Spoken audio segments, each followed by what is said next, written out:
জাতীয় থেকে আন্তর্জাতিক প্রান্তিক জনপদ থেকে নগর চারপাশে ঠিক কী ঘটছে এই মুহূর্তে তা নিয়ে আয়োজন এখন চারদিক। আপনাদের সঙ্গে আছে আমি অন্যয় কর্মকার। আওয়ামী লীগ নিষিদ্ধের দাবিতে প্রধান উপদেষ্টার বাসভবন যমুনার সামনে টানা 18 ঘণ্টা ধরে অবস্থান কর্মসূচি পালন করে বিভিন্ন সংগঠন ও রাজনৈতিক দলের নেতাকর্মীরা। পতিত আওয়ামী লীগকে নিষিদ্ধ ও বিচার নিশ্চিতের সুস্পষ্ট রোডম্যাপ ঘোষণা না দিলে অবস্থান কর্মসূচি অব্যাহত থাকবে বলে জানান ছাত্র জনতা। শাহবাগ থেকে এ বিষয়ে বিস্তারিত জানাতে যুক্ত হচ্ছেন সহকর্মী হাসিব বিল্লাহ।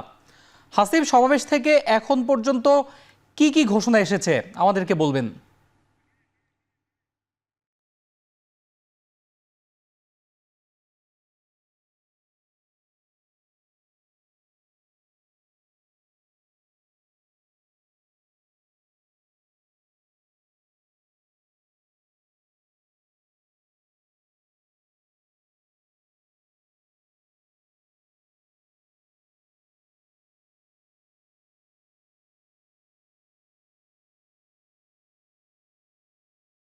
জনতা কিছুক্ষণ আগে শাহবাগ চত্বরে এসে অবস্থান নিয়েছেন এবং এখানে তারা ওই এক দফা এক দাবিতে তারা বলে যাচ্ছেন, স্লোগান তুলছেন যে আওয়ামী লীগকে নিষিদ্ধ করতে হবে। যতক্ষণ না আওয়ামী লীগ নিষিদ্ধ হবে ততক্ষণ তারা এই সড়ক ছাড়বেন না, এই সড়ক অবস্থান তারা কর্মসূচি চালিয়ে যাবেন। আমরা একটু যদি এই শাহবাগ চত্বরটি একটু দেখানোর চেষ্টা করি, এই চত্বরে দেখা যাচ্ছে যে অসংখ্য মানুষ, ছাত্র জনতা যারা জুলাই গণ অভ্যুত্থানে যারা এই অংশ নিয়েছিল, সেই ছাত্র জনতা যারা আওয়ামী লীগকে নিষিদ্ধ করার দাবি তুলছে এবং একই সঙ্গে বলছে যে এই দাবিটি এখন হাস্যকর এবং অযৌক্তিক, কারণ 5 আগস্ট ছাত্র জনতা এই আওয়ামী লীগকে নিষিদ্ধ করেছিল, সেদিনই একটি রায় ঘোষণা করেছিল, গণ অভ্যুত্থানের মধ্য দিয়ে রায় ঘোষণা হয়ে গেছে এবং এখন এই আইনিভাবে কেন আওয়ামী লীগকে নিষিদ্ধ করা হচ্ছে না বা আওয়ামী লীগের নিবন্ধন বাতিল করা হচ্ছে না কেন? সামনে নির্বাচন ঘনিয়ে আসছে এবং একই সঙ্গে আওয়ামী লীগের বিভিন্ন নেতাকর্মীরা মিছিল মিটিংয়ে অংশ নিচ্ছেন।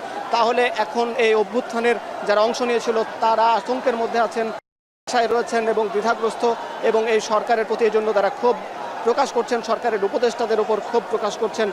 আমরা দেখতে পেয়েছি সেই ক্ষোভের একটি বহিঃপ্রকাশ আমরা গতকাল থেকে দেখেছি। গতকাল রাত থেকে যমুনার সামনে প্রধান উপদেষ্টার বাসভবনের সামনে এই শিক্ষার্থীরা, এই সাধারণ ছাত্র জনতা অবস্থান নিয়েছেন এবং তারপরে আজকে দুপুরে একটি কর্মসূচি ছিল যমুনার সামনে, ইন্টারকন্টিনেন্টালের সামনে একটি সমাবেশ করার কথা ছিল এবং সেই সমাবেশটি হয়েছে জুমার নামাজে যারা অংশ নিয়েছেন। তারপর সাধারণ মানুষ যেই জুমার নামাজ শেষে এই সমাবেশে অংশ নিয়েছেন, তারপর সেই সমাবেশে বিভিন্ন রাজনৈতিক দলের নেতারা এখানে কথা বলেছেন, তাদের কর্মীরা সেই সমাবেশে এসে যুক্ত হয়েছিলেন, দলে দলে বিভিন্নভাবে খণ্ড খণ্ড মিছিল নিয়ে আমরা দেখেছি এবং তারপর কিছুক্ষণ আগে এই সমাবেশের উদ্যোক্তা হাসনাত আবদুল্লাহ এনসিপির মুখ্য সংগঠক দক্ষিণাঞ্চলের, তিনি ঘোষণা দিয়েছেন যে যতক্ষণ না দাবি আদায় হবে ততক্ষণ পর্যন্ত তারা শাহবাগের কর্মসূচি চালিয়ে যাবেন, অবস্থান করবেন। তারই প্রেক্ষিতে আমরা দেখেছি খণ্ড খণ্ড মিছিল নিয়ে সবাই সেই যমুনার সামনে থেকে এই ছাত্র জনতা শাহবাগ চত্বরে এসে দাঁড়িয়েছেন। এক দফা আওয়ামী লীগকে নিষিদ্ধ করতে হবে, আওয়ামী লীগের বিচার কাজ করতে হবে এবং দলীয়ভাবে এই দলের বিচার করতে হবে। যে দল গত 15 বছরে দুঃশাসন অপকর্ম করেছে, গত জুলাই আগস্টের 36 দিনের যে ছাত্রদের যৌক্তিক আন্দোলন ছিল কোটা সংস্কার, সেই কোটা সংস্কার আন্দোলনে হামলা চালিয়েছে, গুলি চালিয়েছে এবং গণহত্যা করেছে। প্রায় জাতিসংঘের প্রতিবেদন যে প্রায় 1500 মানুষকে হত্যা করা হয়েছে একটি আন্দোলনে। এই আন্দোলনের যারা ক্ষমতায় টিকে থাকার জন্য এমন একটি প্রশাসনকে, পুলিশকে বা জনগণের টাকায় অস্ত্র দিয়ে কেনা অস্ত্রকে যারা জনগণের উপর গুলি চালানো হয়েছে, সে মেধাবী শিক্ষার্থীরা শহীদ হয়েছেন। এই আন্দোলনে দেখা গেছে বিভিন্ন নানা শ্রেণী পেশার মানুষ শহীদ হয়েছেন। রাস্তার পাশে যারা যাত্রী ছিলেন, পথচারী ছিলেন এবং আন্দোলনে যারা অংশ নিয়েছেন, তার পাশাপাশি যারা বাসার বারান্দায় যারা অবস্থান করছিলেন, সেই শিশু বা ছাদে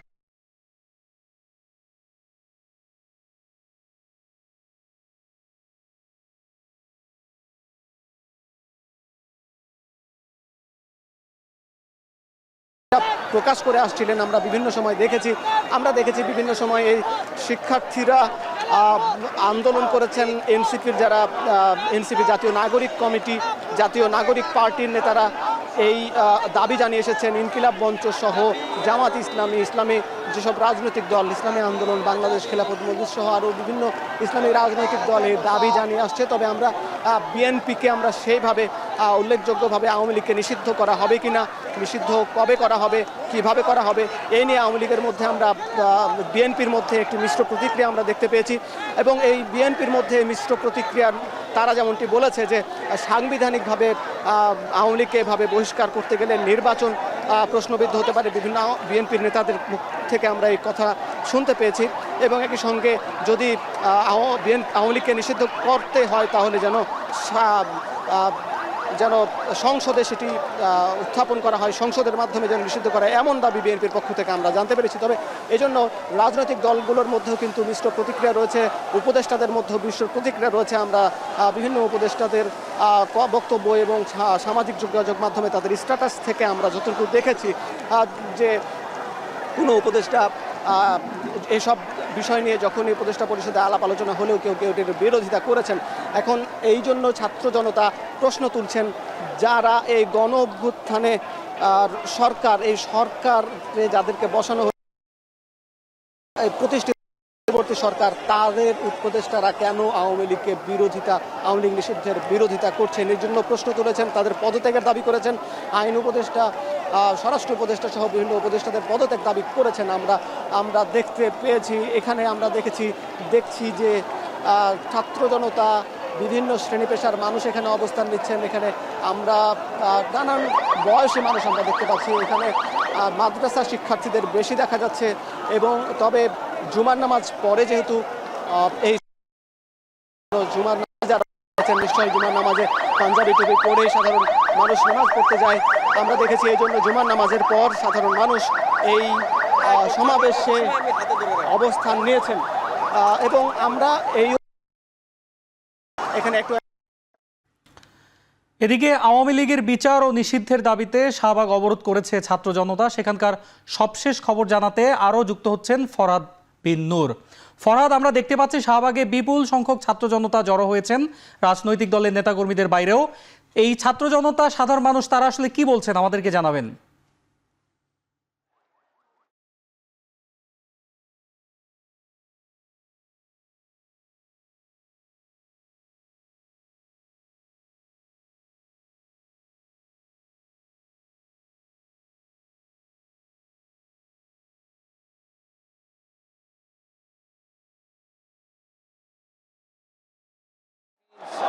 যে শাহবাগ মোড়ে এখানে ছাত্র জনতা ইতোমধ্যেই ব্লকেট কর্মসূচি, তারা শাহবাগের যে ব্লকেট কর্মসূচি সেটিতে ইতোমধ্যেই তারা কিন্তু অবস্থান নিয়েছে এবং শাহবাগ ইতোমধ্যেই ব্লক করা হয়েছে। এবং আমরা দেখছি যে শাহবাগ ইতোমধ্যেই ব্লক হয়েছে এবং আমরা দেখছি যে এখানে সাধারণ যে ছাত্র জনতা তারা কিন্তু এখানে শাহবাগ ব্লক করেছে। এবং আওয়ামী লীগ যতক্ষণ পর্যন্ত নিষিদ্ধ করা না হবে ততক্ষণ পর্যন্ত এই শাহবাগে ব্লকেট কর্মসূচি অব্যাহত রাখবে বলেই কিন্তু তারা ঘোষণা দিয়েছেন। এবং আমরা দেখেছি যে আওয়ামী লীগ নিষিদ্ধের দাবিতে অনেক দিন থেকেই আন্দোলন চালিয়ে আসছে বিভিন্ন রাজনৈতিক দলগুলো, এনসিপি সহ বিভিন্ন দলগুলো। আমরা দেখেছি যে গত রাত 10টায় আমরা দেখেছি যে প্রধান উপদেষ্টার যে বাসভবন যমুনায় সেখানে অবস্থান কর্মসূচি নেয় ছাত্র জনতা। এরপরে ছাত্র জনতার সেই কর্মসূচিতে বাংলাদেশ ইসলামী ছাত্র শিবির, এনসিপি সহ বিভিন্ন রাজনৈতিক দলের নেতৃবৃন্দ কিন্তু সেখানে অবস্থান নেয় এবং পুরো রাত জুড়ে সেখানে আওয়ামী লীগ নিষিদ্ধের দাবিতে সেখানে অবস্থান নেয়। এবং আমরা এরপরে দেখেছি যে সকাল জুড়েও কিন্তু সেই আন্দোলন চলতে থাকে। এরপরে সেখানে আরও বিভিন্ন রাজনৈতিক দলের নেতাকর্মীরা কিন্তু সেই আন্দোলনে সংহতি প্রকাশ করে সেখানে অংশ নেন। এবং আমরা দেখেছি বিভিন্ন রাজনৈতিক দল যারা আওয়ামী লীগ নিষিদ্ধ চায় সবাই সেখানে উপস্থিত। আমরা দেখেছি যে হেফাজতে ইসলাম থেকে শুরু করে খেলাফত মজলিস থেকে শুরু করে জামায়াতে ইসলামী ছাত্র শিবির, প্রত্যেক দলের নেতাকর্মীরাই কিন্তু আমরা দেখেছি আওয়ামী লীগ নিষিদ্ধের দাবিতে সেখানে সরব অবস্থানে। এবং এরপরে জুমার নামাজের পরে যে শিক্ষার্থীরা সাধারণ ছাত্র জনতার যে একটি মঞ্চ তৈরি করা হয়, সেই মঞ্চ থেকে কিন্তু সেই মঞ্চে সেই প্রোগ্রামে কিন্তু অংশ নিতে দেখেছি আমরা বিভিন্ন রাজনৈতিক দলের নেতা এবং কর্মীদের। এখানে আমরা দেখেছি আহত যারা রয়েছেন, আহত জুলাইয়ের যারা আহত যোদ্ধা রয়েছেন, তারা সেখানে অবস্থান নিয়েছিলেন, তারা বক্তব্য রেখেছেন এবং তারা বলছেন যে আওয়ামী লীগকে নিষিদ্ধ করা না পর্যন্ত কোনোভাবেই তারা এই আন্দোলন বন্ধ করবে না, যে আওয়ামী লীগ তাদেরকে জুলাই গণ অভ্যুত্থানের একটি যৌক্তিক আন্দোলনে তাদেরকে যেভাবে করে তাদের উপর যে আক্রমণ চালানো হয়েছে, তাদেরকে যেভাবে আহত করা হয়েছে, তাদের অনেককে যেভাবে অনেক সহযোদ্ধাকে যেভাবে গণহত্যা চালানো হয়েছে, সেই আওয়ামী লীগকে নিষিদ্ধ করতে হবে এবং যারা আহতরা রয়েছেন তাদেরকে সুচিকিৎসার ব্যবস্থার দাবিও কিন্তু তোলা হয়েছে। বলা হচ্ছে যে আওয়ামী লীগের যে অঙ্গ সহযোগী সংগঠন ছাত্রলীগকে যদি সন্ত্রাসী সংগঠন হিসেবে তাদেরকে যদি নিষিদ্ধ করা যায় এখানে নির্বাহী আদেশে, তাহলে আওয়ামী লীগকে কেন নির্বাহী আদেশে নিষিদ্ধ করা যাবে না, এই দাবি কিন্তু তারা তুলেছেন। এবং আওয়ামী লীগকে নিষিদ্ধের দাবিতে শাহবাগে জড়ো হয়েছে ছাত্র জনতা, সে খবর জানাচ্ছিলেন সহকর্মী ফরহাদ বিন্দুর। বাংলাদেশ খ্রিস্টান ফোরামের উদ্যোগে ইস্টার পুনর্মিলনীর শুভেচ্ছা বিনিময় অনুষ্ঠানে বক্তব্য রাখছেন বিএনপি মহাসচিব মির্জা ফখরুল ইসলাম আলমগীর। আমরা সরাসরি যাচ্ছি সেখানে। আমার পক্ষ থেকে, দলের পক্ষ থেকে আমরা গভীর শ্রদ্ধা এবং শোক জানাচ্ছি। সেই সঙ্গে আনন্দের কথা এই জন্যে যে গতকালই আবার আপনাদের নতুন পোপ নির্বাচিত হয়েছেন, পল লিও, তিনি আপনার 14th তিনি নির্বাচিত হয়েছেন। আমরা আশা করব যে তার নেতৃত্বে আপনাদের খ্রিস্টান ধর্ম আরও সামনের দিকে এগিয়ে যাবে। আমি কথা বাড়াবো না, আমাদের নেতা অপেক্ষা করছেন, তিনি মূল কথাগুলো বলবেন। আমি শুধু একটা কথা বলেই শেষ করতে চাই যে বাংলাদেশ আমরা 1971 সালে স্বাধীনতা যুদ্ধ করেছিলাম। এখানে অনেকে আছেন সেই যুদ্ধের সঙ্গে হয়তো জড়িত ছিলেন, অনেকে আছেন একজন নতুন প্রজন্ম। সেই সময়ের যে অসাধারণ একটা ভ্রাতৃত্ব ঐক্য নিয়ে আমরা যুদ্ধ করেছিলাম স্বাধীনতার জন্য, সেই বোধ, সেই চেতনা, সেই ঐক্যকে যেন আমরা অটুট রাখতে পারি। আজকে কোনো শক্তি যেন আমাদেরকে বিভক্ত করতে না পারে। আমাদের শহীদ প্রেসিডেন্ট জিয়াউর রহমান, আমাদের দলের যিনি প্রতিষ্ঠাতা, তিনি বাংলাদেশি জাতীয়তাবাদ বলে যে দর্শন দিয়েছেন, এই দর্শনে কিন্তু সমস্ত ধর্মের সমান অধিকার দেওয়া হয়েছে। শুধু তাই নয়, বলা হয়েছে ধর্মীয় মূল্যবোধকে শ্রদ্ধা নিবেদন করতে হবে। আমাদের নেত্রী দেশনেত্রী বেগম খালেদা জিয়া ঠিক একইভাবে, কেউ সংখ্যালঘু কথাটা বললেই তিনি রেগে যেতেন, বলতেন সংখ্যালঘু বলতে বাংলাদেশে কিছু নেই, এখানে সবাই বাংলাদেশি, এই কথাটি আমাদেরকে জোর করে বলতে হবে। আজকে আমরা একটা সংকটময় মুহূর্ত পার হচ্ছি। গণতন্ত্র আমরা চাই, সবাই চাই, এবং এই গণতন্ত্রকে প্রতিষ্ঠা করবার জন্য আমরা লড়াই করেছি। আমাদের অসংখ্য ছেলে, শিশু, সন্তান তারা প্রাণ দিয়েছে, আমরা কষ্ট করেছি। আমাদের নেত্রী দেশনেত্রী বেগম খালেদা জিয়া, তিনি 6 বছর কারাগারে ছিলেন। আমাদের নেতা, তিনি নির্বাসিত হয়ে এখনো আছেন, আমরা সবাই কারাগারে গেছি। একটি মাত্র উদ্দেশ্য যে আমরা একটা গণতান্ত্রিক সমাজ ব্যবস্থা চাই, আমরা একটা রাষ্ট্র চাই যেখানে সবাই সবার কথা বলতে পারবে, সমান অধিকার থাকবে এবং সে তার ভোট দিয়ে তার প্রতিনিধি নির্বাচিত করতে পারবে। এই বিষয়টাই আমরা চাই। আজকে সেই সুযোগ এসেছে, আমরা আশা করব যে আমরা সবাই মিলে আমরা সেই সুযোগের সদ্ব্যবহার করে আমরা সত্যিকার অর্থেই একটা ঐক্যবদ্ধ গণতান্ত্রিক বাংলাদেশ আমরা তৈরি করতে সক্ষম হব। বিভাজন নয়, ঐক্য, প্রতিশোধ নয়, ভালোবাসা দিয়ে আমরা দেশটাকে তৈরি করব। ধন্যবাদ সকলকে।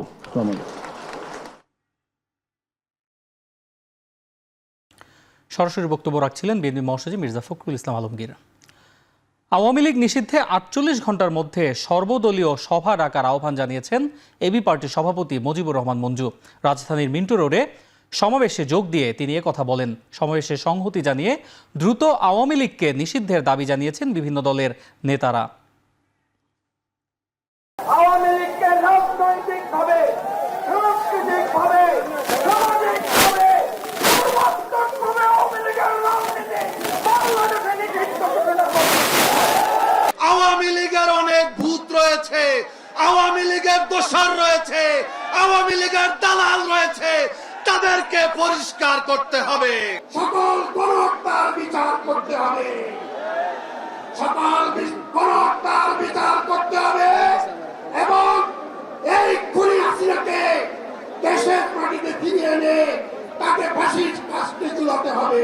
এই আওয়ামী লীগকে নিষিদ্ধ করা সময়ের দাবি, সকল মানুষের দাবি, দেশপ্রেমিক ইমানদার জনতার দাবি। এদিকে আওয়ামী লীগ নিষিদ্ধ করার যে দাবি বিভিন্ন রাজনৈতিক দল, সংগঠন ও জনগণের পক্ষ থেকে উঠেছে তা সরকার গুরুত্বের সঙ্গে বিবেচনা করছে। এ ব্যাপারে রাজনৈতিক দলগুলোর সাথে আলোচনা করে দ্রুতই সিদ্ধান্ত নেওয়া হবে। শুক্রবার অন্তর্বর্তী সরকারের প্রধান উপদেষ্টার ফেসবুক পেজে দেয়া এক বিবৃতিতে একথা জানানো হয়। বিবৃতিতে আরও বলা হয়, আওয়ামী লীগের নেতা ও সমর্থকদের সন্ত্রাসী কার্যক্রমের বিষয়ে জাতিসংঘের প্রতিবেদন সরকার বিবেচনায় রাখছে। সে পর্যন্ত সবাইকে ধৈর্য ধরার আহ্বান জানানো হয়। ইতোমধ্যে সরকার জনদাবির প্রতি সম্মান জানিয়ে প্রচলিত আইনের অধীনে সন্ত্রাসী সংগঠন ছাত্রলীগকে নিষিদ্ধ করেছে। মানবতা বিরোধী অপরাধের সাথে জড়িত সংগঠনের বিরুদ্ধে ব্যবস্থা নেওয়ার জন্য আন্তর্জাতিক অপরাধ আদালত আইনে প্রয়োজনীয় সংশোধনী আনার উদ্যোগ নেওয়া হয়েছে।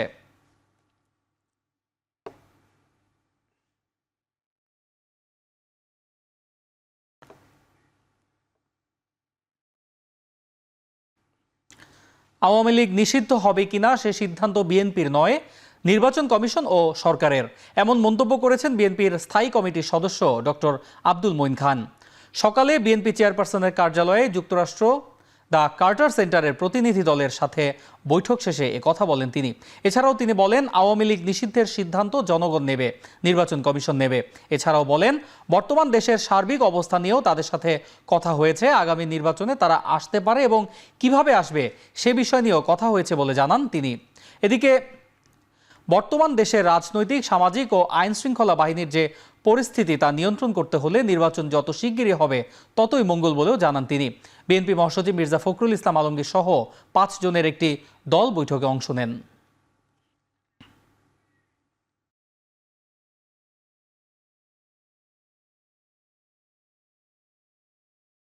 আওয়ামী লীগ নিষিদ্ধ হবে কি না হবে সেটা তো বিএনপির বক্তব্যের বিষয় নয়। একটা নির্বাচন কমিশন সিদ্ধান্ত নিতে পারে, সরকার সিদ্ধান্ত নিতে পারে। যেসব রাজনৈতিক দল আওয়ামী লীগ নিষিদ্ধের কথা বলছে তারা তাদের বক্তব্য বলেছে। কাজে এখানে আমরা বিএনপি হিসাবে তো আমরা এই সিদ্ধান্ত নেওয়ার মালিক নয়। আমাদের মহাসচিব তো ইতিমধ্যে বলেছেন যে জনগণের সিদ্ধান্তর বিষয় এটি, জনগণ সিদ্ধান্ত নেবে কারা নির্বাচন করবে কি না করবে। জুলাই গণঅভ্যুত্থানে যে ঐক্য তৈরি হয়েছিল সেটি যে কোনো মূল্যে ধরে রাখতে হবে বলে মন্তব্য করেছেন বিএনপির স্থায়ী কমিটির সদস্য doctor AZM Zahid Hossain. Press ক্লাবে মতবিনিময় সভায় এ কথা বলেন তিনি। কোনোভাবে পতিত স্বৈরাচারের উস্কানি, প্রলোভন কিংবা পার্শ্ববর্তী কোনো দেশের চাপে পড়ে কোনো আপোষ না করার আহ্বান জানান ডক্টর জাহিদ।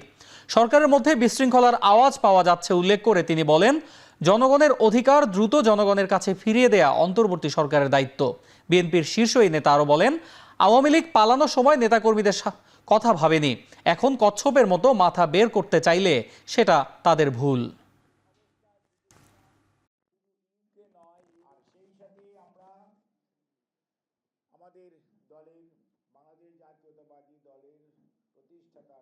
পাবলিকের ওয়েলবিং এর জন্য তাদের কোনো মাথা ব্যথা ছিল না, না থাকার কারণেই ওনারা কিন্তু পালিয়ে যেতে পেরেছেন। পালিয়ে গেলে যে অন্য মানুষের কি কষ্ট হবে, তার নেতা কর্মীদের কি অবস্থা হবে সেটি ভুলে গেছেন। তারা এখন যদি আবার মাথা বের করার কচ্ছপের মতো চেষ্টা করেন তাহলে এটা ভুল হবে। কোনো অবস্থাতেই পতিত স্বৈরাচারের উস্কানি অথবা প্রলোভন অথবা পার্শ্ববর্তী কোনো দেশের কোনো ধরনের চাপ, এগুলোর সাথে কোনো কম্প্রোমাইজ করা যাবে না। বাংলাদেশ খ্রিস্টান ফোরামের উদ্যোগে ইস্টার পুনর্মিলনীর শুভেচ্ছা বিনিময় অনুষ্ঠানে বক্তব্য রাখছেন বিএনপির ভারপ্রাপ্ত চেয়ারম্যান তারেক রহমান। সরাসরি চলে যাচ্ছি সেখানে। করতে বিভিন্ন সময় এই পলাতক স্বৈরাচার এবং তাদের দোসররা সংবিধান নামে দেশের সংবিধানকে প্রায় নিজেদের দলীয় সংবিধানে পরিণত করেছিল। এমন বাস্তবতায় বাংলাদেশ জাতীয়তাবাদী দল বিএনপি মনে করে মুক্তিযুদ্ধের মাধ্যমে অর্জিত সংবিধানে সাম্য, মানবিক মর্যাদা, সামাজিক সুবিচারের মূল যে মন্ত্র সেটিকে অক্ষুণ্ণ রেখে সংবিধানে সময় উপযোগী সংস্কারের কোনোই বিকল্প নেই। ফলে সংবিধান সংস্কারের ব্যাপারে অন্তর্বর্তীকালীন সরকারের কাছেও বিএনপি তার সুস্পষ্ট প্রস্তাবনা তুলে ধরেছে, যা পত্রপত্রিকার মাধ্যমে আপনারা সকলেই অবগত আছেন। প্রিয় উপস্থিতিবৃন্দ, জনগণের ভোটে জনগণের কাছে দায়বদ্ধ একটি জনপ্রতিনিধিত্বমূলক সরকার প্রতিষ্ঠার লক্ষ্যে বিএনপি প্রতিটি ক্ষেত্রেই অন্তর্বর্তীকালীন সরকারের প্রতি এখনো তাদের সহযোগিতা এবং সমর্থন অব্যাহত রেখেছে। তবে রিসেন্টলি যদি আমরা খেয়াল করে দেখি, বিভিন্ন কারণে অন্তর্বর্তীকালীন সরকার তাদের দায়িত্ব পালনে সক্ষমতার পরিচয় দিতে পারছে কিনা এ নিয়ে সমাজের বিভিন্ন শ্রেণী পেশার মানুষের মধ্যে কিন্তু ধীরে ধীরে সংশয় সৃষ্টি হচ্ছে। প্রিয় উপস্থিতিবৃন্দ, 2013 সালের ডিসেম্বর মাসে তৎকালীন র্যাব সদস্যরা ঢাকা মহানগর বিএনপির নেতা সাজিদুল ইসলাম সুমনকে গুম করে। আজ পর্যন্ত আমাদের এই সহকর্মীর হদিস আমরা পাইনি। স্বৈরাচারের শাসনকালে শুধু একজন সুমন নয়, সারা ঢাকা সহ সারা বাংলাদেশে এরকম অসংখ্য সুমনদেরকে গুম, খুন, অপহরণ করা হয়েছিল। এর প্রতিবাদে পলাতক স্বৈরাচারের সময় গুম হওয়া ব্যক্তিদের পরিবারদের সদস্যদেরকে নিয়ে গুম হওয়া সুমনের বোনের নেতৃত্বে 2014 সালে গঠিত হয়েছিল সামাজিক একটি সংগঠন মায়ের ডাক। অত্যন্ত আশ্চর্য এবং উদ্বেগের বিষয় হচ্ছে, গুম হওয়া সুমনকে ধরার জন্য গতকাল সন্ধ্যায় ঢাকায় সুমনের বোনের বাসায় অভিযান চালিয়েছে প্রশাসন। এখন তারপরে প্রশাসন বলছে তারা নাকি সুমন সম্পর্কে জানতো না। তর্কের খাতিরে উপস্থিতিবৃন্দ, তর্কের খাতিরে আমরা ধরে নিলাম যে ঠিক আছে, প্রশাসন সুমন সম্পর্কে হয়তো জানতো না, কিন্তু এই যে পলাতক স্বৈরাচার, এই স্বৈরাচারের সরকারের সময় একজন সাবেক রাষ্ট্রপতি বিমানবন্দর দিয়ে চলে গিয়েছে দেশ ছেড়ে। যেভাবে চলে গিয়েছে সেটিকে যদি আমরা মিলাই তাহলে দেখব যে 5ই আগস্ট আরেকজন দেশ ছেড়ে পালিয়ে গেছে, ইনিও অনেকটা সেভাবেই পালিয়ে গেছেন। কিন্তু এখন বলা হচ্ছে যে অন্তর্বর্তীকালীন সরকার নাকি তার এই দেশ ত্যাগের ব্যাপারে কিছুই জানে না। ঘটনাটি গতকাল, এবং গতকাল থেকে আজকে পর্যন্ত যতজন মানুষের সাথে আমার কথা হয়েছে, প্রত্যেকের মনে প্রশ্ন উঠেছে, প্রত্যেকে প্রশ্ন করছে তাহলে অন্তর্বর্তীকালীন সরকার জানেটা কি। সাথে এও অভিযোগ উঠেছে, সংস্কারের নামে সময় ক্ষেপণ করে অন্তর্বর্তীকালীন সরকার একদিকে যেমন হয়তোবা পলাতক স্বৈরাচার এবং তাদের দোসরদেরকে নিরাপদে দেশ ত্যাগের সুযোগ করে দিচ্ছে, অপরদিকে অত্যন্ত সুকৌশলে নানা ইস্যু সৃষ্টি করে স্বৈরাচার বা ফ্যাসিবাদে বিরোধী যে রাজনৈতিক দলগুলো আমরা যারা মাঠে ছিলাম, সেই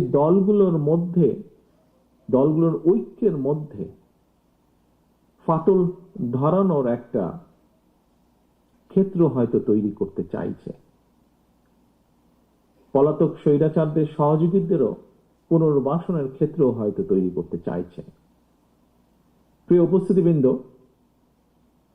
এই বিষয়গুলো ঘুরে ফিরে মানুষের মনে প্রশ্ন তৈরি করছে।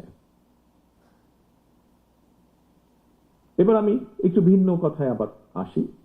একটি রাষ্ট্রে সংখ্যা গরু কিংবা সংখ্যা লঘু জনগোষ্ঠীর সদস্য হওয়া না হওয়ার উপর দেশের নাগরিকদের নিরাপত্তা কিন্তু নির্ভর করে না, যে কথাটি আরো বিভিন্ন বক্তার বক্তব্যে উঠে এসেছে।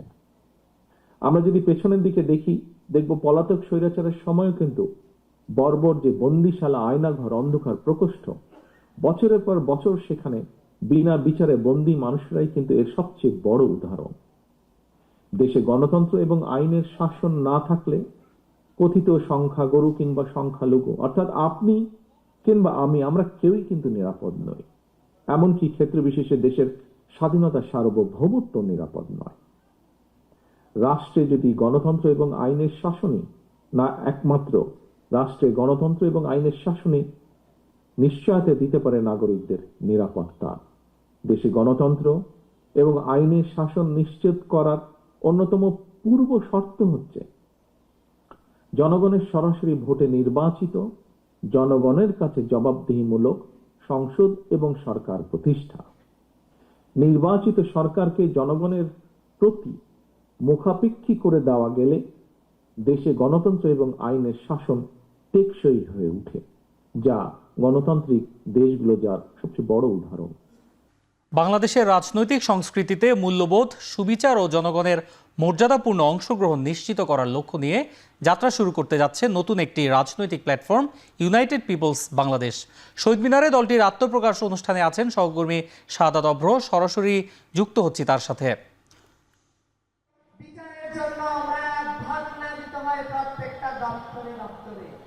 অন্যয় এই মুহূর্তে আমি আছি শহীদ মিনারে, যেখানে কিনা মূলত হচ্ছে নতুন একটি রাজনৈতিক প্ল্যাটফর্ম যেটির নাম হচ্ছে ইউনাইটেড পিপলস বাংলাদেশ। সেটি কিন্তু হচ্ছে আজকের এই দিনে শহীদ মিনারে মূলত তাদের যে আত্মপ্রকাশ অনুষ্ঠান সেটি করছে, এবং সেখানে কিন্তু তারা বলেছে তাদের এই যে আজকে তাদের এই তাদের দলে মূলত কারা কারা থাকছে। মূলত কেন্দ্রীয় কমিটিতে 82 জনের একটি তালিকা তারা ঘোষণা করেছে, যারা কিনা হচ্ছে এই যে এখানে তাদের দলের হয়ে কাজ করবে, এবং সারা বাংলাদেশ থেকে কিন্তু অনেকেই এসেছেন।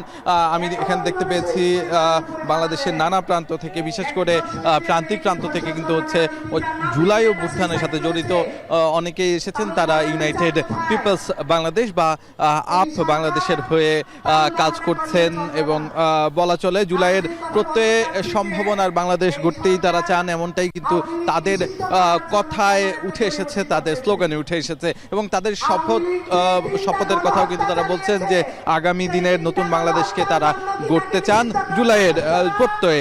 এছাড়াও তাদের যে নতুন দলের কমিটি আছে সেখানে 4 সদস্য, তাদের হচ্ছে 5 সদস্যের একটি কেন্দ্রীয় কমিটিতে মূল পর্যায়ে থাকছে আহ্বায়ক হিসেবে আলী আহসান জুনায়েদ। এছাড়াও হচ্ছে সদস্য সচিব হিসেবে আরিফিন মোহাম্মদ, হিজবুল্লাহ প্রধান সমন্বয়কারী রাফে সালমান রিফাত, প্রধান সংগঠক নাইম আহমেদ, এবং মুখপাত্র শাহরিন সুলতানা ইরা। এই যে 5 জন, এদেরকে কিন্তু হচ্ছে প্রথমত পরিচয় করে দেওয়া হয়। পরবর্তীতে কিন্তু 82 জনের একটি তালিকাও ঘোষণা করা হয় যারা কিনা কেন্দ্রীয় কমিটিতে কাজ করবেন। এছাড়াও বাংলাদেশের বিভিন্ন প্রান্তে, ঢাকার মধ্যে, ঢাকা মহানগরী, উত্তর ও দক্ষিণের নানা নেতৃবৃন্দ কিন্তু এখানে উপস্থিত আছেন, এবং তারা কিন্তু একের পর এক কথা বলছিলেন। তার পাশাপাশি কিন্তু জুলাই অভ্যুত্থানে যারা শহীদ হয়েছিল তাদের কিন্তু যারা স্বজন আছে তারা এখানে উপস্থিত আছেন। এই মুহূর্তে স্বজন হারিয়েছেন যারা শহীদ পরিবারের সদস্য জুলাই অভ্যুত্থানে, তারা কিন্তু হচ্ছে কথা বলছেন, এবং একের পর এক তারা কিন্তু বলছেন যে আওয়ামী সরকারের যেই গণহত্যা, সেই গণহত্যার বিচার কিন্তু এখনো হয়নি, এবং জুলাই হত্যার বিচারের দাবিতে যে আন্দোলন চলছে সেটির সাথে তারা একমত। তার পাশাপাশি আওয়ামী সরকারকে যে কোনোভাবেই হোক নিষিদ্ধ করতে হবে, এমন কথাও কিন্তু তাদের কণ্ঠে উঠে এসেছে, এবং তারা কিন্তু পাশেই তাদের গণস্বাক্ষর কর্মসূচি পালন করছে, যেখানে জুলাই অভ্যুত্থানের যারা শহীদ হয়েছেন গণহত্যার বিচার এবং আওয়ামী লীগকে নিষিদ্ধের দাবিতে কিন্তু গণস্বাক্ষর কর্মসূচি চলছে। এই ছিল আমার কাছে এই শহীদ মিনার থেকে সর্বশেষ অন্যয়। শহীদ মিনারে নতুন রাজনৈতিক প্ল্যাটফর্ম ইউনাইটেড পিপলস বাংলাদেশের আত্মপ্রকাশের খবর জানাচ্ছিলেন সহকর্মী শাহাদাত অভ্র। অভিযান শুরুর নাটকীয় 7 ঘন্টা পর নারায়ণগঞ্জ সিটি কর্পোরেশনের সাবেক মেয়র সেলিনা হায়াত আইভীকে তার বাড়ি থেকে গ্রেফতার করেছে পুলিশ। শুক্রবার ভোর 6:45টার দিকে তাকে গ্রেফতার করা হয়। পরে আদালতে হাজির করা হলে শুনানি শেষে তাকে কারাগারে পাঠানোর নির্দেশ দেন আদালত। এর আগে বৃহস্পতিবার রাত 11:15টার দিকে আইভীকে গ্রেফতারে নারায়ণগঞ্জ জেলা শহরের দেওভোগ এলাকায় তার নতুন বাড়িতে অভিযান শুরু করে পুলিশ। খবর পেয়ে আইভীর সমর্থকরা মসজিদে ঘোষণা দিয়ে বাড়িটির সামনে অবস্থান নেয়। পরে 2 সড়কের বেশ কিছু পয়েন্টে বাঁশ দিয়ে অবরোধ করে বিক্ষোভ করতে শুরু করে অবস্থানকারীরা। পুলিশ জানান, বৈষম্য বিরোধী আন্দোলনের সময় 2টি থানায় হত্যা ও হত্যা চেষ্টা সহ 5টি মামলা রয়েছে তার বিরুদ্ধে। রাতে তাকে গ্রেপ্তার করতে গেলে পুলিশের সঙ্গে যেতে রাজি হননি তিনি। তবে দিনের আলো ফুটলে যাবেন বলে জানান সাবেক এই মেয়র। এদিকে আইভীকে গ্রেপ্তার করে নিয়ে যাওয়ার সময় শহরের বিবি রোডের কালীর বাজার এলাকায় পুলিশের গাড়িতে হামলা চালায় দুর্বৃত্তরা। বিগত এই 8-9 মাসে আমরা এজাহারভুক্ত অনেক আসামি গ্রেপ্তার করতে সক্ষম হয়েছি। গতকাল রাতে আমাদের একটি অভিযান ছিল, আমাদের সাবেক সিটি কর্পোরেশন মেয়র আইবির রহমান, তার বাসায় আমরা অভিযান চালাই এবং ভোরবেলা তাকে গ্রেপ্তার করতে সক্ষম হই। তার নামে সিদ্ধিরগঞ্জ থানায় 3টি হত্যা মামলা এবং ফুতুল্লা থানায় একটি আদালত শিক্ষা মামলা রুজু আছে। আমরা সিদ্ধিরগঞ্জ থানায় একটি হত্যা মামলা তাকে গ্রেপ্তার দেখিয়েছি। শেখ হাসিনার বিরুদ্ধে জুলাই গণহত্যার তদন্ত প্রতিবেদন আন্তর্জাতিক অপরাধ ট্রাইব্যুনালে সোমবার দাখিল করা হবে। চলতি সপ্তাহেই গঠন হবে চাংখারপুল হত্যা মামলায় আনুষ্ঠানিক চার্জ। শুক্রবার চিফ প্রসিকিউটর মোহাম্মদ তাজুল ইসলাম সামাজিক যোগাযোগ মাধ্যমে এক পোস্টে বিষয়টি তুলে ধরেন। তিনি লিখেন, তদন্ত প্রতিবেদন দাখিল হওয়ার পর আনুষ্ঠানিক অভিযোগ দাখিলের মাধ্যমে হাসিনার বিরুদ্ধে আনুষ্ঠানিক বিচার কাজ শুরু হবে। ইতোমধ্যেই চাংখারপুল হত্যাকাণ্ডের দায়ে সিনিয়র পুলিশ অফিসারদের বিরুদ্ধে তদন্ত রিপোর্ট দাখিল করা হয়েছে। এর মাধ্যমে জুলাই গণহত্যার আনুষ্ঠানিক বিচার শুরু হবে। অবৈধভাবে বালু উত্তোলন করলে সে যেই হোক না কেন কঠোর শাস্তির আওতায় আনা হবে বলে জানিয়েছেন নৌ পরিবহন উপদেষ্টা ডক্টর এম শাখাওয়াত হোসেন। আজ বরিশালের হিজলা উপজেলার মৌলভীরহাট খেয়াঘাট সংলগ্ন বিআইডব্লিউটি এর ড্রেজিং কার্যক্রম পরিদর্শনকালে তিনি একথা বলেন। এ সময় স্থানীয়দের সাথে কথা বলেন উপদেষ্টা। জনকল্যাণে উন্নয়নের স্বার্থে অন্তর্বর্তী সরকারকে সহযোগিতার আহ্বান জানান তিনি। ড্রেজিং কার্যক্রম পরিদর্শনকালে তার সঙ্গে ছিলেন সড়ক পরিবহন, সেতু এবং রেলপথ মন্ত্রণালয়ের উপদেষ্টা মোহাম্মদ ফাজুল কবির খান। এই উপদেষ্টা জানান, মেগা প্রকল্পের নামে দেশে লুটপাট হয়েছে ঠিকই, তবে গ্রামীণ কোনো উন্নয়ন হয়নি।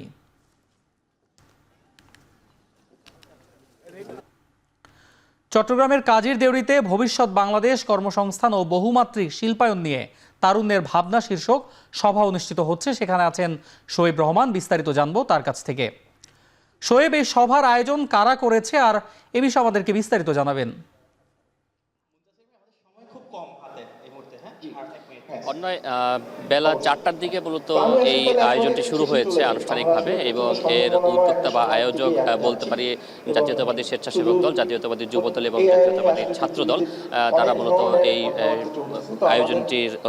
আয়োজনটি করছেন এবং সেখানে আমরা দেখেছি যে বিভিন্ন শ্রেণী পেশার মানুষ এবং বিভিন্ন দলমতের মানুষ কিন্তু অংশ নিয়েছে। সে সাথে সাধারণ মানুষ যারা রয়েছেন তারাও কিন্তু অংশ নিয়েছেন এবং তারা আগামী বাংলাদেশকে কিভাবে দেখতে চান সেই বিষয়গুলো কিন্তু তুলে ধরেছেন এবং সেখানে অভিজ্ঞ এক দল প্যানেলিস্ট রাখা হয়েছে এবং তারা কিন্তু দর্শক এবং সেই সাথে যারা এখানে অংশগ্রহণ করেছেন তারা যে বিভিন্ন প্রশ্ন করছেন সেই প্রশ্নগুলোর উত্তর দিচ্ছেন। সেখানে আমরা দেখেছি যেমন বিশ্ববিদ্যালয়ের শিক্ষক রয়েছেন, বিশ্ববিদ্যালয়ের উপাচার্য রয়েছেন, উপাচার্য রয়েছেন, সেই সাথে দেশীয় উদ্যোক্তা, তরুণ উদ্যোক্তা যারা রয়েছেন তারা রয়েছেন এবং একই সাথে বিদেশি প্রতিষ্ঠানের সাথে কর্মরত রয়েছেন তেমন ব্যক্তিদেরকেও কিন্তু আমরা দেখেছি এবং অনেকে কিন্তু অনলাইনেও যুক্ত হচ্ছেন এবং তারা প্রত্যেকেই আগামীর বাংলাদেশকে কর্মবান্ধব এবং জনবান্ধব এবং সেই সাথে ভবিষ্যৎ বাংলাদেশকে আসলে কিভাবে দেখতে চান, অর্থনৈতিকভাবে বাংলাদেশকে শক্তিশালী করতে এবং কর্মসংস্থান সৃষ্টিতে কি কি করণীয় সেই বিষয়গুলো একই সাথে যেমন দর্শকদের কাছ থেকে তারা জানতে চাইছেন এবং সেই সাথে সেই বিষয়গুলো কিভাবে আগামীর যে সরকার গঠন করবে তারা কিভাবে বিষয়গুলো আসলে দেখবেন এবং সেই বিষয়টিও কিন্তু এখানে উঠে আসছেন এবং এখন পর্যন্ত আলোচনা প্রায় 1 ঘন্টার মতো 1.5 ঘন্টার মতো অতিবাহিত হয়েছে। অনেকগুলো বিষয় উঠে এসেছে এবং অনেক আশ্বাস উঠে এসেছে এবং সবকিছু মিলিয়ে আজকে শুধু না আগামীকালও এই ধরনের একটি প্রোগ্রাম রয়েছে, বড় প্রোগ্রাম রয়েছে পোলো গ্রাউন্ডে এবং এই যে ধারাবাহিক প্রোগ্রাম সেই ধারাবাহিক প্রোগ্রামগুলোর মাধ্যমে তারুণ্যের ভাবনাগুলো জানার চেষ্টা করা হচ্ছে যেগুলো মূলত আগামীর বাংলাদেশ বিনির্মাণে কাজে লাগানো হবে বলে বক্তারা জানাচ্ছেন। অন্যায় চট্টগ্রাম থেকে সরাসরি যুক্ত ছিলেন সহকর্মী শোয়েব রহমান। নিচ্ছে আরেকটি বিরতি, ফিরছে একটু পরেই।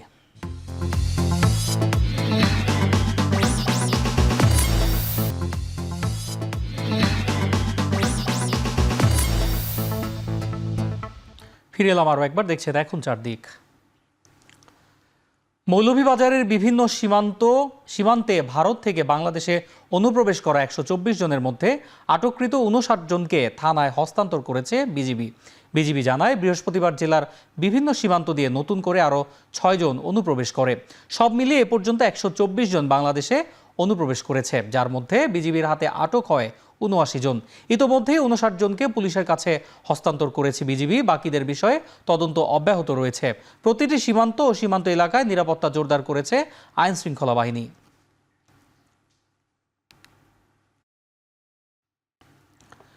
ক্যান্সার চিকিৎসায় চরম অবহেলার শিকার রংপুর অঞ্চলের মানুষ। সকালে রংপুর অনকো অ্যালায়েন্সের বৈজ্ঞানিক কনফারেন্সে এই কথা বলেন বক্তারা। তীব্র অর্থ সংকটে রংপুর অঞ্চলে প্রতি বছর ক্যান্সারে আক্রান্ত অর্ধেকই মারা যান বিনা চিকিৎসায়।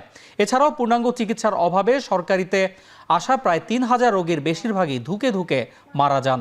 বিকন ফার্মাসিউটিক্যালসের সহযোগিতায় অনকো অ্যালায়েন্সে এ পর্যন্ত বগুড়া, রাজশাহী ও রংপুর অঞ্চলে দিনব্যাপী ৩টি কনফারেন্স করেছে।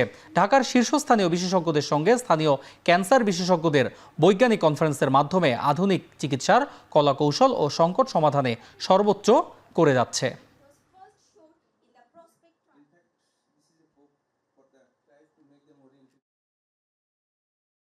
প্রায় 10 বছর থেকে 15 সাল থেকে অকেজো হওয়ার প্রেক্ষিতে আমরা এখানে ক্যান্সারের চিকিৎসা রেডিওথেরাপি দিয়ে দিতে পারি না। আমরা রেডিয়েশন মেশিন ছাড়া এখানে কিছুতেই চলতে পারতেছি না। সুতরাং এক্ষেত্রে আমি কর্তৃপক্ষের দৃষ্টি আকর্ষণ করব, অতি দ্রুত আমাদেরকে একটা রেডিওথেরাপি মেশিন দিয়ে উত্তরবঙ্গের মানুষকে, মঙ্গা কবলিত এলাকার মানুষকে, তিস্তা ভাঙ্গায় নদী ভাঙ্গার মানুষগুলোকে আপনারা একটু রক্ষা করেন। আমার কাছে যেটা মনে হয়েছে গভর্নমেন্ট একটা জিনিস খুব ভালো করেছেন, সেটা হচ্ছে আমাদের 8টা বিভাগীয় শহরে আসলে রেডিওথেরাপি সেন্টার যেগুলো করা হচ্ছে এবং এগুলো অনেক দূরই এগিয়ে গিয়েছে। আশা করি অদূর ভবিষ্যতে আমাদের এই প্রবলেমগুলো সলভ হয়ে যাবে। হয়তো এখন যে সমস্যাগুলো আমরা ফেস করছি তার কিছুটা হলেও আমরা সলিউশন পাবো। ভারত পাকিস্তান সংঘাতের খবর। পাকিস্তানের সাথে সংঘাতের মধ্যে ভারতের উত্তর ও পশ্চিমাঞ্চলীয় কমপক্ষে 24টি বেসামরিক বিমানবন্দর এখনও বন্ধ। শনিবার পর্যন্ত অন্তত 4 দিনের জন্য বন্ধ রয়েছে বাণিজ্যিক ফ্লাইটের ওঠানামা। পাকিস্তানের আকাশসীমা এড়িয়ে ভারতে বিমানের ওঠানামায় দীর্ঘ হচ্ছে যাত্রা, ভোগান্তিতে লাখো যাত্রী। অন্যদিকে জম্মু কাশ্মীর, পাঞ্জাব, রাজস্থান, গুজরাট এমনকি রাজধানী নয়াদিল্লিতেও সর্বোচ্চ সতর্কতা জারি রয়েছে। উত্তেজনার মধ্যেই সীমান্তের নিয়ন্ত্রণ রেখা এলাকায় শুক্রবার সকালে ফের গোলাগুলি শুরু হয়েছে দুদেশের সেনাবাহিনীর মধ্যে। পাকিস্তানের হামলার শঙ্কায় চণ্ডীগড়ের সকালেও বেজে ওঠে সাইরেন। এর আগে ব্ল্যাকআউট আর কারফিউয়ে রাতভর আতঙ্কে ছেয়েছিল ভারত পাকিস্তান সীমান্তের বিস্তীর্ণ অঞ্চল। সীমান্ত এলাকায় রাতভর পাকিস্তানের বেশ কয়েকটি হামলার চেষ্টা নস্যাতের দাবি ভারতের। পাল্টা জবাবে লাহোর, রাওয়ালপিন্ডি আর করাচি সহ পাকিস্তানের বেশ কিছু শহরে হামলা এবং চীন নির্মিত মিসাইল ও রাডার সিস্টেম ধ্বংসের দাবিও করেছে নয়াদিল্লি।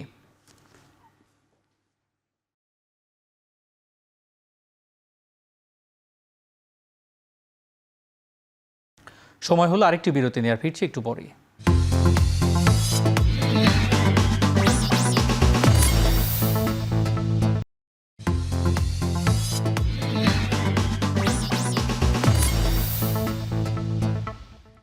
বিরতির পর ফিরে এলাম আরও একবার। দেখছেন এখন চারদিক। পিএসএল খেলতে পাকিস্তানে অবস্থান করা 2 ক্রিকেটার রিশাদ হোসেন এবং নাহিদ রানাকে সেখান থেকে সরানোর প্রক্রিয়া চলছে বলে জানিয়েছেন বিসিবির সভাপতি ফারুক আহমেদ।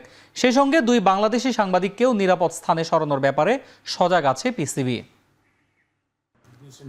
কোনো এক সময় একটা তারা চেষ্টা করবে যাতে সব খেলোয়াড়কে এখান থেকে নিরাপদ জায়গায় সরিয়ে নেওয়া যায় এবং তার সাথে সাথে আমাদের বোর্ড থেকে বাংলাদেশ হাই কমিশনের মিলিটারি অ্যাটাচের সাথেও যোগাযোগ করা হয়েছে এবং সার্বক্ষণিক তার সাথে যোগাযোগ করেছে আমাদের ক্রিকেট বোর্ড। ভারত পাকিস্তানের চলমান সংঘাতময় পরিস্থিতির কারণে 1 সপ্তাহের জন্য আইপিএল স্থগিত করেছে ভারতীয় ক্রিকেট বোর্ড। বাংলাদেশের বিপক্ষে সিরিজ বাতিল করে আগস্ট-সেপ্টেম্বরে আসরের বাকি ম্যাচগুলো আয়োজন করতে চায় বিসিসিআই, দাবি করেছে টাইমস অফ ইন্ডিয়া। একই কারণে পিএসএল এর ভেন্যু পরিবর্তন করেছে কর্তৃপক্ষ। পাকিস্তান সুপার লিগের বাকি ম্যাচগুলো অনুষ্ঠিত হবে সংযুক্ত আরব আমিরাতে। চলতি মৌসুমে পিএসএল এর বাকি রয়েছে আরও 8টি ম্যাচ। ভেন্যু পরিবর্তন হলেও বাকি ম্যাচের সময়সূচি এখনও জানায়নি পাকিস্তান ক্রিকেট বোর্ড। বৃহস্পতিবার রাওয়ালপিন্ডি স্টেডিয়ামে করাচি কিংস ও পেশোয়ার জালমির মুখোমুখি হওয়ার কথা থাকলেও ড্রোন হামলায় স্টেডিয়াম কমপ্লেক্স ক্ষতিগ্রস্ত হওয়ায় এক জরুরি বৈঠকে ম্যাচটির সূচি পুনর্নির্ধারণের সিদ্ধান্ত নেওয়া হয়। শেষ করছি এখন চারদিক। এখন টেলিভিশন ওয়েবসাইটে দেখতে ভিজিট করুন www.ekhon.tv, ফেসবুকে দেখতে ভিজিট করুন facebook.com/tv.ekhon, ইউটিউবে দেখতে ভিজিট করুন youtube.com/c/ekhon tv।